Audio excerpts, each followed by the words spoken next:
还是顺应天道？为何要忍？法成，见他了。雷法成是我的一个是天尊神将域范围，便相安无事。但若是死亡神王无心，两位都是有大神通的人，或许左丘。宇哥，我们走吧。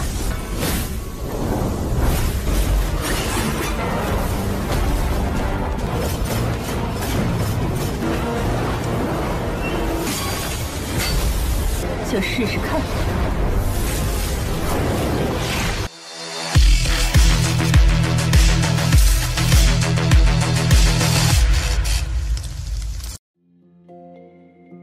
Halo semuanya, selamat datang di Ruang Sinema. Bagaimana kabar kalian semua? Semoga selalu sehat dan baik-baik saja. Sesuai jadwal, jadi pada hari ini kita akan kembali melanjutkan series Donghua Stellar Transformation Season 6 episode 25. Tanpa berlama-lama lagi, langsung saja kita mulai episode terbarunya. Dengan kedatangan 6 dewa ini, maka Xin Yu dan juga Jiang Li tidaklah diuntungkan. Tang Lan berencana untuk menghabisi Jiang Li meskipun dia itu adalah Raja Dewa baru. Bagi mereka, siapapun yang berani menentang 8 keluarga besar, maka harus menerima kematian. Saat itu jugalah ke-6 dewa mulai menggunakan harta klan yang dipadatkan dengan kekuatan mereka. Serangan ini mereka yakini dapat menghabisinya. Sebuah ruang beku pun tercipta. Xin Yu mencoba untuk tetap tenang dan bertanya kepada Sentuyan mengenai mutiara jiwa yang dia miliki. Namun sepertinya para Raja Dewa takut kepadanya sampai-sampai tidak bisa menjawab pertanyaannya. Zhao pun menjelaskan kalau mutiara roh yang mereka miliki merupakan Hongmen Limbao kelas 1 dari alam dewa. Hanya garis keturunan 8 keluarga saja yang dapat menahan kekuatan Hongmen Limbao ini. Xin Yu harusnya senang karena dapat mati oleh harta klan. Xin Yu ingat mengenai 2 harta pemberian dari Piao Yu Tianjun, di mana salah satu di antaranya merupakan mutiara roh awan api, yang merupakan harta klan juga. Tapi mengapa Sentuyan memiliki hal yang sama? Dia pun berpikir kalau terdapat harta klan lainnya. Zhao meminta Xin Yu untuk bersiap karena kematian akan menjemputnya. Serangan langsung saja dia lancarkan. Tapi Xin Yu dengan sarung tangan miliknya dapat menahan serangan tersebut. Hanya saja ini terlalu kuat. Jadi Xin Yu agak kesulitan untuk menahannya. Tapi dia menganggap ini merupakan kesempatan yang bagus untuk bisa menguji kekuatannya. Sedangkan Zhao kembali melakukan sesuatu agar dapat meningkatkan pola serangannya. Naga petir pun dia panggil untuk bisa menghabisi Xin Yu. Namun di sini Xin Yu menggunakan klonnya di mana seluruh serangan itu tidak ada apa-apanya. Mereka pun terkejut pasalnya klon Xin Yu sangatlah kuat. Bahkan serangan asli Zhao dipatahkan dengan mudah. Xin Yu pun mengeluarkan tombaknya dan meminta para Raja Dewa untuk membiarkan dirinya bertarung dengan Zhao.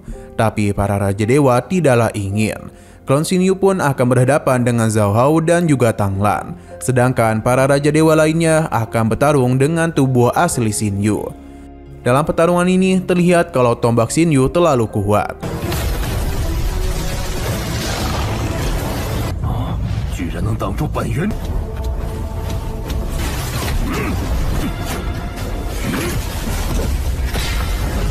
Sedangkan di sebelah lain, Jiang Fan datang untuk berhadapan dengan putrinya sendiri. Jiang Li tidaklah menduga kalau ayahnya akan sekejam ini. Padahal Xin Yu memiliki potensi yang luar biasa dan dapat menjadi sosok yang sangat hebat. Tapi ayahnya berpura-pura tidak mengakui hal itu. Jiang Fan mengajaknya untuk kembali pulang. Ia juga berencana untuk menghabisi anak yang dia kandung. Mendengar ucapan ayahnya tentu saja membuat Jiang Li marah.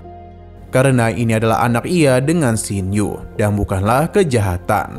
Alhasil Jiang Fan sudah tidak dapat menahan dirinya lagi dan langsung saja melancarkan serangan. Namun pedang pemberian Xin Yu dapat dengan mudah menahan pedang kegelapan Jiang Fan. Karena ini adalah pemberian dari suaminya, membuat Jiang Fan marah dan mencoba untuk menyerang Jiang Li dari arah belakang. Tapi harta pemberian Piao Yu Tianjun berhasil melindunginya, yang membuat Jiang Fan semakin terkejut karena kembali muncul Hongmen Limbao kelas 1. Xin Yu pun datang karena dia sangatlah kesal karena Jiang Fan malah menyerang Jiang Li. Serangan langsung saja dia lancarkan dan meskipun Jiang Fan mencoba menahannya, tapi tombak Xin Yu dengan mudah menghancurkannya. Xin Yu tidak ingin menghabisinya karena bagaimanapun dia adalah ayah mertuanya. Tapi jika dia berani berbuat macam-macam kepada Lier, maka Xin Yu tidak segan-segan menghabisinya. Xin Yu pun memeriksa kondisi istrinya. Sedangkan di sisi lain terlihat kalau klon Xin Yu dapat mengimbangi kekuatan dua Raja Dewa sekaligus. Hanya saja bagi Xin Yu, pertarungan ini sudah selesai. Akan tetapi tidak bagi para Raja Dewa. Terlihat dengan begitu jelas kalau mereka mulai menggunakan mutiara jiwa yang adalah harta klan untuk bisa menciptakan sebuah serangan yang mengerikan. Yang mana formasi ini adalah hal yang sama yang telah menghabisi nyawa Zhao Xiumei. Kekuatan dari keenam harta ini bukanlah sesuatu yang dapat ditahan dengan mudah. Kekuatan mengerikan terus mereka rasakan. Tapi Xin Yu sama sekali tidaklah terlihat panik. Karena dia tahu kalau Yu Feng pasti akan membantu mereka.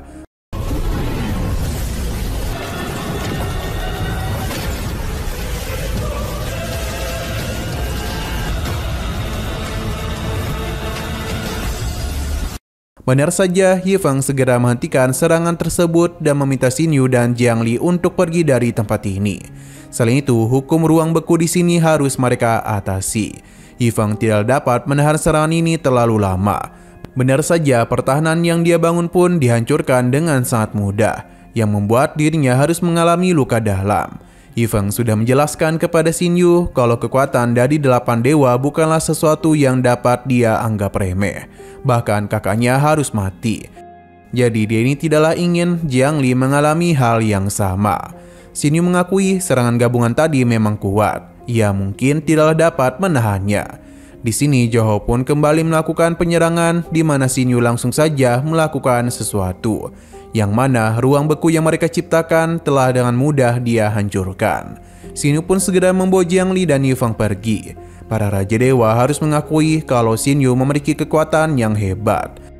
Bahkan dia itu dengan mudah menghancurkan ruang beku. Beberapa dari mereka menganggap kalau Xin Yu tidaklah bisa dihabisi. Jadi lebih baik mereka berhenti saja. Namun Zhao tidak ingin karena jika 8 dewa bergabung, maka Xin Yu tidak akan bisa berbuat apa-apa. Namun tetap saja ini terlalu mempermalukan karena 8 dewa berkumpul untuk menghadapi dewa biasa. Jika hal ini gagal, maka akan membuat 8 keluarga dewa merasa malu. Alhasil Duan Muyu memilih pergi, sedangkan para Raja Dewa akan bekerjasama jika Zhao memiliki cara untuk mengatasi Xin Yu.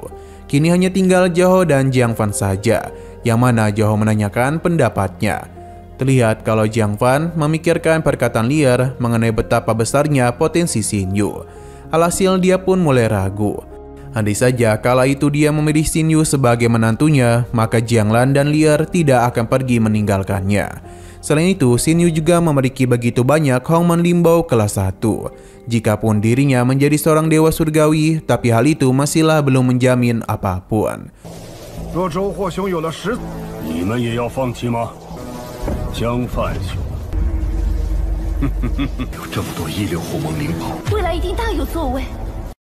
Zhao pun menjelaskan kalau dia akan membalas dendam kepada Xin Yu. Jadi apakah Jiang Fan akan ikut bersamanya? Saat ini Jiang Fan akan membantunya. Zhao berjanji sebelum Gunung Tianjun terbuka, maka Xin Yu akan mereka habisi. Jiang Fan pun memanfaatkan kehadiran Gunung Tianjun karena saat itu kegilaan akan menghadapi para dewa. Zhao terus berbicara manis kepadanya dan meyakini kalau Jiang Fan akan menjadi dewa surgawi yang baru. Dengan begini menghabisi Xin Yu merupakan perkara yang mudah. Xin Yu berpindah ke kota Leifa, di mana Josia mendapatkan kabar kalau ayahnya bersama dengan para Raja Dewa lainnya tidaklah dapat berbuat apapun kepada Xin Yu. Saat ini Zhao telah memanggil beberapa Raja Dewa dan berkumpul di Istana Kaisar Suci. Yosian hanya bisa tertawa saja karena dia sepertinya sudah agak gila karena terus memikirkan Xin Yu namun tidak dapat berbuat apapun. Yosian yakin satu-satunya cara mengalahkan Xin Yu hanya dengan menjadi lebih kuat saja. Yosian pun memutuskan untuk melakukan pengasingan. Sedangkan di dalam Istana Suci terlihat kalau Leifa Tianjun agak tidak menduga. Karena Xin Yu dapat menghancurkan ruang beku yang diciptakan oleh 6 Raja Dewa. Yao merasa kecewa kepada dirinya sendiri karena tidak dapat berbuat apa-apa kepada Xin Yu, hingga mengakibatkan ayahnya turun kemari. Zhao Yuanlin juga datang kemari di mana dia sudah cukup lama tidak bertemu dengan putranya. Karena kala itu, Zhao Yuanlin memutuskan untuk keluar dari keluarga Zhao. Namun dirinya kembali kemari karena ingin membalas apa yang telah Xin Yu perbuat. Zhao Tong meminta ayah mereka untuk tidak menyalahkan Yuanlin, karena mereka harus berfokus kepada Xin Yu.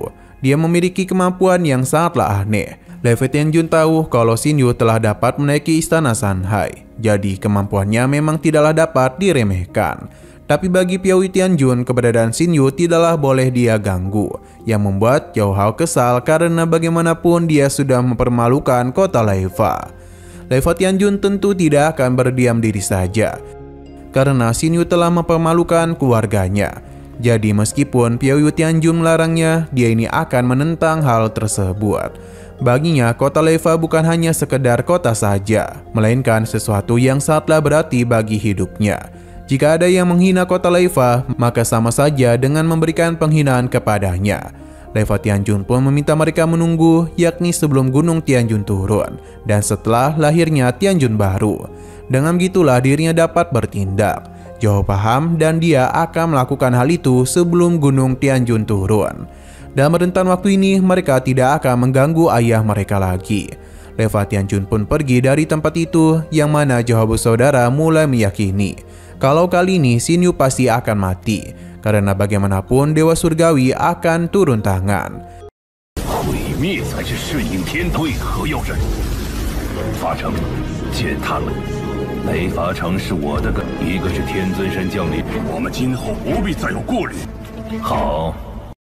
Sedangkan di sebelah lain, Xin Yu memberitahu Li'er kalau Yifeng memilih untuk tinggal di sini.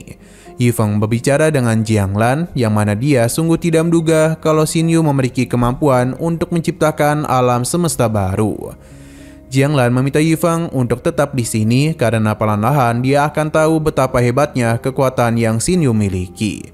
Sesaat kemudian Li'er datang untuk memberitahu betapa senangnya dia ketika Yifeng memilih untuk membantu mereka.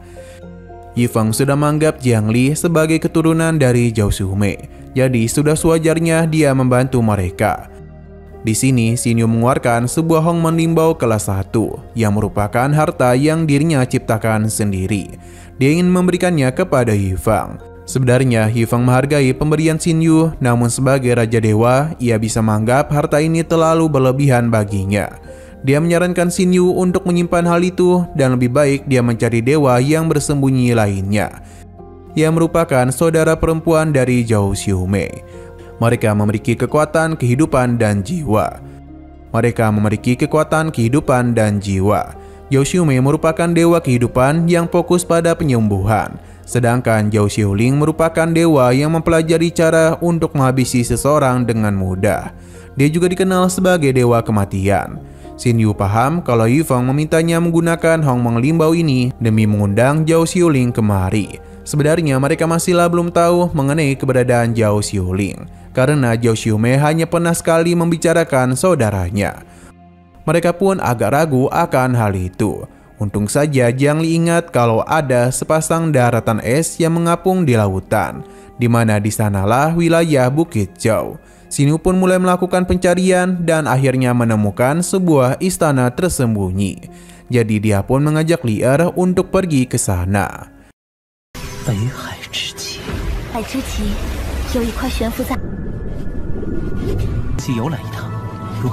Kita dibawa ke laut utara dari alam dewa, di mana Xin Yu dan juga Jiangli tengah melakukan perjalanan kemari. Tempat ini sangatlah dingin. Seharusnya mereka datang kemari dengan jirah yang lebih tebal lagi. Hanya saja di sini Jiangli melihat sesuatu yang begitu indah, yang merupakan sebuah kota.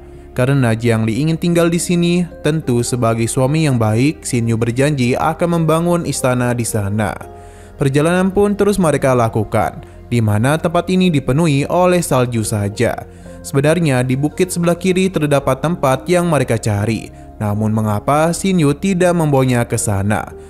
Sebenarnya Xin Yu ingin mencari tahu informasi tentang Zhao Xiling dulu, karena akan sangat berbahaya jika mereka datang secara tiba-tiba tanpa mengetahui apapun. Jadi seharusnya pemilik dari tempat ini tahu tentang Zhao Xiling karena dia merupakan tetangganya. Namun ketika berada di depan gerbang, tidak ada satupun orang yang menjemput mereka. Hingga Xin Yu pun sadar kalau patung di sana memiliki kekuatan yang tak biasa. Serangan pun langsung saja mereka lancarkan kepada Xin Yu dan Jiling. Mereka sadar kalau pemilik dari tempat ini sepertinya tidak ingin mereka memasuki wilayahnya. Serangan yang dilakukan oleh patung-patung itu dapat dengan mudah Xin Yu atasi. Bahkan api miliknya mentiadakan patung di sana. Alhasil kini tidak ada lagi masalah yang perlu mereka khawatirkan.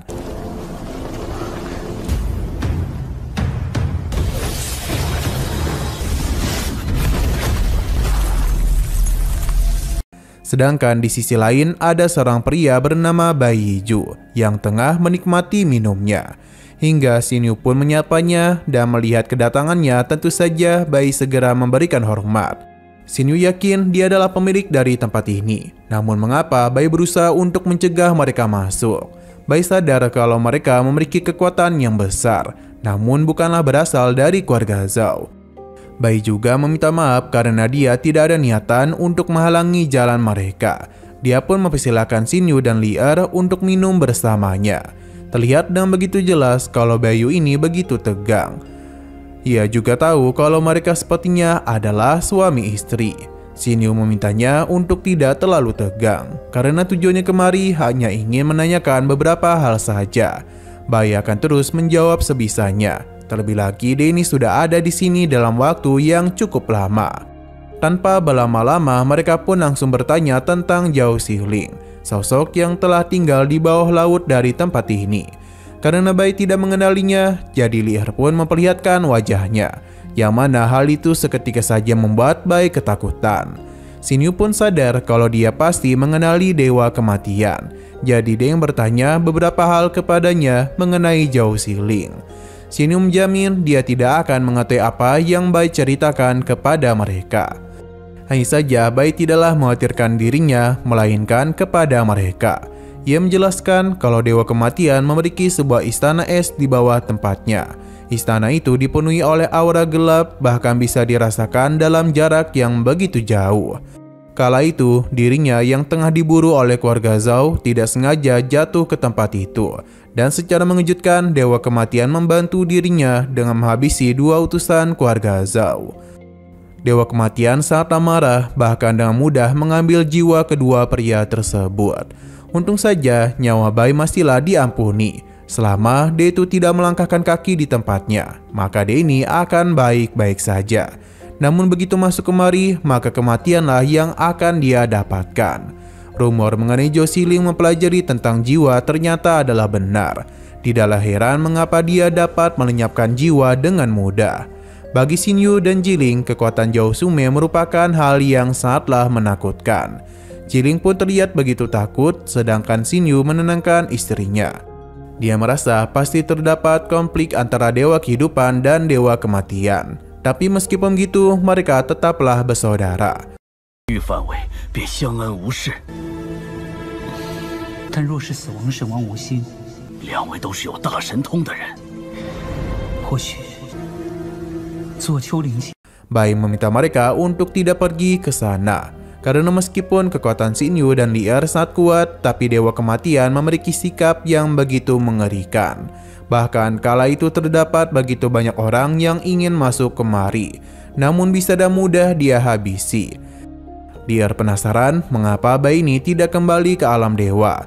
Ternyata bagi Bai, alam dewa tidaklah seindah yang dulu. Tempat ini bahkan jauh lebih menyenangkan, jadi dia pun dapat hidup dengan damai. Itu pun selama dia tidak melanggar perjanjian dengan Dewa Kematian. Xin Yu sadar kalau Zhao Xiling merupakan sosok yang menepati janjinya. Meskipun dia terkenal akan kemarahannya, dia pun berpamitan kepada Bai karena ingin menemui Dewa Kematian. Hanya saja Bai lupa memberitahu tentang legenda Dewa Kematian, di mana sebelum dirinya kemari ada sebuah cerita. Kalau Raja Dewa Kematian pernah menghabisi Raja Dewa yang mengakibatkan Raja Dewa lainnya muncul. Ini pun membuat Dewa Kematian harus terluka cukup parah. Jadi mulai saat itu, Dewa Kematian memilih untuk tetap tinggal di dalam istananya. Xinyu dan Lier paham, jadi mereka akan melakukan perjalanan ke istana Dewa Kematian. Terlihat kalau aura pada istana tersebut benar-benar gelap. Xinyu dan Lier melihat orang-orang yang tidaklah selamat dari kekuatan Dewa Kematian. Saat jugalah kekuatan Dewa Kematian pun muncul. Lier yang melihat hal itu langsung saja mengatasinya. Dia membenarkan kalau aura ini memang mampu mengikis jiwa seseorang. Jadi Jiangli akan menggunakan kekuatan Dewa kehidupannya untuk bisa melindungi mereka dari kekuatan jahat itu.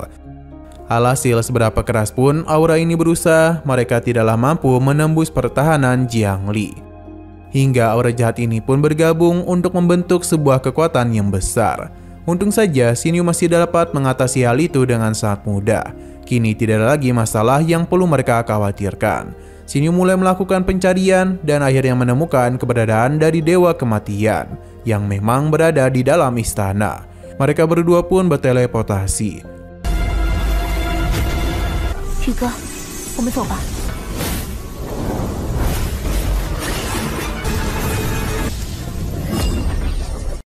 Nah, di sana terdapat dua gadis yang entah kenapa merasakan sesuatu datang ke aula utama mereka. Namun rekannya meminta dia untuk tidak khawatir. Karena bagaimanapun tuan mereka berada di dalam sana. Jadi tidaklah mungkin seseorang bisa masuk. Jikapun ada, maka mereka pasti akan mati. Xinyu menggunakan kekuatannya untuk menemukan keberadaan dari Dewa Kematian.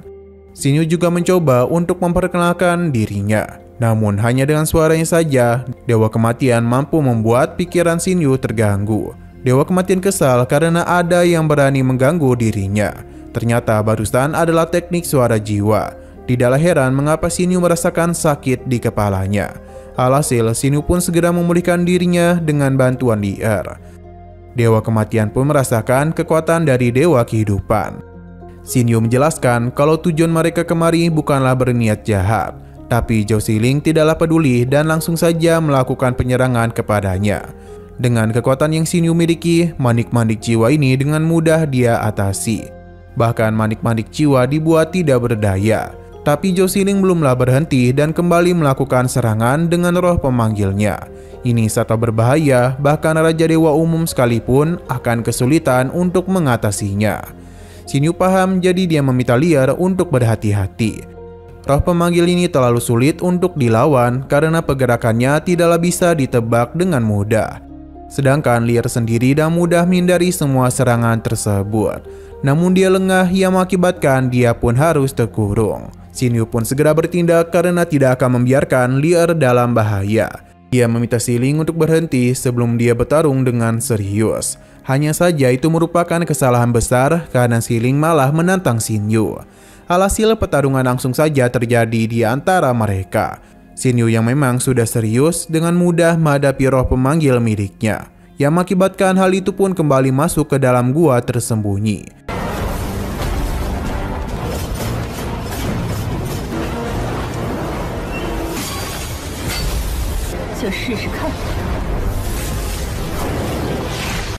Xinyu kembali mendekati Jiangli untuk membawa masuk ke dalam gua di sana. Perlahan namun pasti mereka pun mulai melihat sosok sebenarnya dari Zhao Xiling, atau yang dikenal sebagai Dewa Kematian. Dia yang melihat Lier langsung saja tahu kalau adiknya telah mewariskan kekuatan Dewa Kehidupan kepadanya. Lier membenarkan hal itu, Lier pun memanggilnya sebagai bibi. Namun Zhao Xiling tidak ingin mereka dekat-dekat dengannya, dan langsung saja mengatakan tujuan mereka kemari. Xinyu menjelaskan situasinya yang telah dikepung oleh 8 Raja Dewa, jadi dia meminta bantuan kepadanya. Selain itu, Jiangli telah mewarisi kekuatan Zhao Xume dan menjadi Dewa Kehidupan yang baru. Hal ini pun membuat perselisihan mereka dengan Kota Laifa semakin memanas. Ia berharap Zhao Xiling dapat membantu mereka melawan orang-orang tersebut. Tapi Zhao Xiling tentu saja menolak. Xinyu berusaha untuk membujuknya karena hanya ada 4 Raja Dewa di Kota Laifa. Xinyu bahkan dapat menahan 2 Raja Dewa sekaligus. Selain itu mereka juga memiliki rekan yang dapat membantu mereka. Mendengar hal itu mengingatkan dirinya mengenai apa yang terjadi kepada Zhao Xume. Ternyata Xiling datang untuk melakukan penyelamatan. Namun karena tidak ingin dia dalam bahaya, Xume pun memintanya untuk pergi. Kematian dari Xiumei pun benar-benar membuat Xiling merasakan kesedihan yang luar biasa. Bahkan tempat yang penuh akan bunga itu langsung saja lenyap ditelan oleh kekuatannya. Namun kesedihannya itu sempat berhenti ketika dirinya melihat jiwa dari Xiumei. Hanya saja semua itu hanyalah sisa-sisa kekuatan yang dia tinggalkan.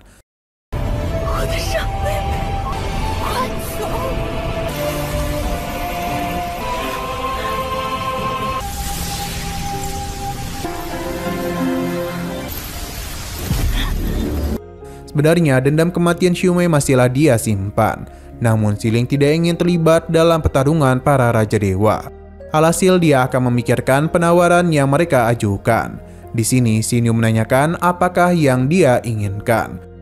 Yang tentu saja Yao Xiling menanyakan tentang Hongman Limbao kelas 1. Jika mereka tidak memilikinya, maka Xiling tidak akan mau bergabung. Ia bahkan tidak ingin diberikan Hongman Limbao kelas 2. Dia akan memberikan hal itu kepada Xiling selama dia setuju membantu mereka.